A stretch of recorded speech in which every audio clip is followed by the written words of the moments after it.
तो दोस्तों, कहते हैं श्री जगन्नाथ मंदिर की 22 सीढ़ियों में से अगर आपने तीसरी सीढ़ी, जिसे यमशिला भी कहा जाता है, अगर आपने उस पर पैर रखा तो यमराज जी खुद आकर आपको यमलोक लेकर जाएंगे।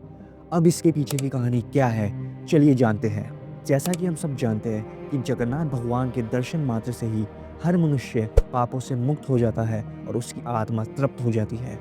ये बात कहीं ना कहीं यमराज जी को सता रही थी। तो एक दिन यमराज जी खुद भगवान जगन्नाथ जी के पास जाते हैं और कहते हैं, हे प्रभु, हे जगत के विधाता, अगर आपके दर्शन मात्र से ही हर आत्मा तृप्त हो गई तो मैं यमलोक किसे लेकर जाऊंगा।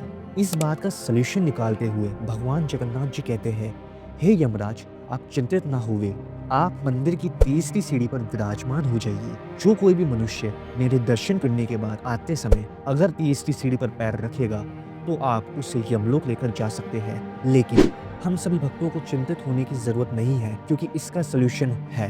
मंदिर के दर्शन करने के लिए आते समय और दर्शन करने के बाद जाने का जो रास्ता है वो दोनों अलग है। यानी कि अगर आप जगन्नाथ जी के दर्शन करने के लिए आते समय तीसरी सीढ़ी पर पैर रखते हैं तो भी आपको कुछ नहीं होगा, क्योंकि आप जगन्नाथ भगवान के दर्शन मात्र से सारे पापों से मुक्त हो जाएंगे और लौटते समय का रास्ता ही अलग है। तो उस यमशिला पे पैर रखने का सवाल ही नहीं आता।